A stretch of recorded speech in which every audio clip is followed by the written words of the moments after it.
अस्सलाम वालेकुम। एक लम्हा रुके और खुद से एक सवाल पूछें, अगर एक मंसूबा हो जो आपके मुल्क को दुनिया के नक्शे पर बदल दे लेकिन साथ ही आपके मुस्तकबिल को खतरे में भी डाल सकता हो, तो क्या आप इसे कबूल करेंगे? ये सिर्फ सड़कों की कहानी नहीं, ये फैसलों की कहानी है। ये सिर्फ तरक्की की बात नहीं, ये ताकत, मुआशरत और कंट्रोल की जंग है। और आज आप वो हकीकत जानने वाले हैं तो शायद आपने पहले कभी ना सुनी हो। सी पैक सिर्फ इकोनॉमी प्रोजेक्ट नहीं, ये दरअसल स्ट्रेटेजिक कॉरिडोर है जो चीन को खलीजी तक और दुनिया की बड़ी मार्केट्स तक तेज तरीन रास्ता देता है। सोचें, पहले चीन को अपना सामान भेजने के लिए हजारों किलोमीटर समुद्र का रास्ता लेना पड़ता था, लेकिन अब गवादर के जरिए ये रास्ता बहुत कम हो जाता है, यानी वक्त भी बचता है और पैसा भी। यही वजह है कि सी पैक चीन के लिए भी इतना ही अहम है जितना पाकिस्तान के लिए। लेकिन सवाल ये है, क्या ये तरक्की सस्टेनेबल है? कुछ इलाकों में वाकई बड़ी तब्दीली आई है, मोटरवेज बनी, इंडस्ट्रियल जोन बने, लेकिन क्या ये तरक्की पूरे पाकिस्तान तक पहुँचेगी या सिर्फ चंद इलाकों तक महदूद है? ये वो सवाल है जो अक्सर नजरअंदाज कर दिया जाता है। और रोजगार की बात करें तो हाँ, जॉब्स पैदा हुई, लेकिन एक और हकीकत भी है। कुछ रिपोर्ट्स के मुताबिक बहुत सी स्किल्ड जॉब्स चीनी वर्कर्स को दी गई, इसकी वजह से लोकल लोगों को इतना फायदा नहीं मिला जितना तवक्को की जा रही थी। तो असल सवाल ये है, क्या ये जॉब्स लॉन्ग टर्म है या सिर्फ टेम्परेरी?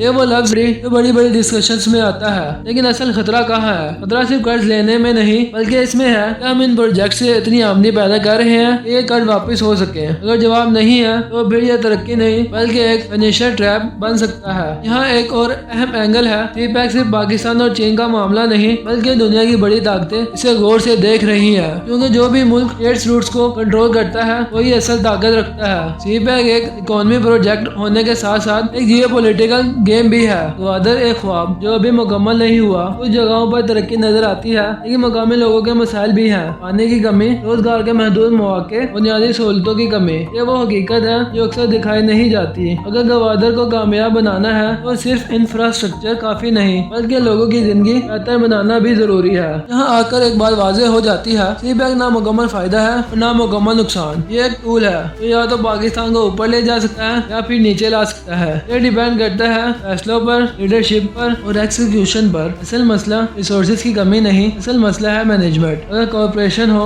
अगर प्लानिंग कमजोर हो तो दुनिया के बेहतरीन प्रोजेक्ट भी फेल हो सकते हैं। और अगर नीयत साफ हो और हिकमत अमली मजबूत हो तो मुश्किल हालात में भी कामयाबी मिल सकती है। आगे बढ़ने के लिए पाकिस्तान को क्या करना होगा? लोकल इंडस्ट्री को स्ट्रॉन्ग करना होगा, स्किल्ड वर्कफोर्स तैयार करना होगी, ट्रांसपेरेंट पॉलिसी लानी होगी, और सबसे अहम पाकिस्तान को सिर्फ डिपेंड नहीं करना बल्कि पार्टनर बनना होगा। तो अब तस्वीर आपके सामने है, एक तरफ अपॉर्चुनिटी है, दूसरी तरफ खतरा, एक तरफ तरक्की है, दूसरी तरफ बोझ। अब फैसला किसका है, हुकूमत का या आवाम का, या शायद हम सब का? या सी पैक पाकिस्तान की तकदीर बदल देगा, या ये एक ऐसी कहानी बन जाएगा जिसे आने वाली नस्लें एक वार्निंग के तौर पर पढ़ेंगी? अपनी राय कमेंट में जरूर दें। अगर आप बाकी सच जानना चाहते हैं तो अगली वीडियो मत मिस करें। गवादर पोर्ट क्यों पूरी दुनिया के लिए गेम चेंजर है, क्योंकि असल खेल अभी शुरू हुआ है।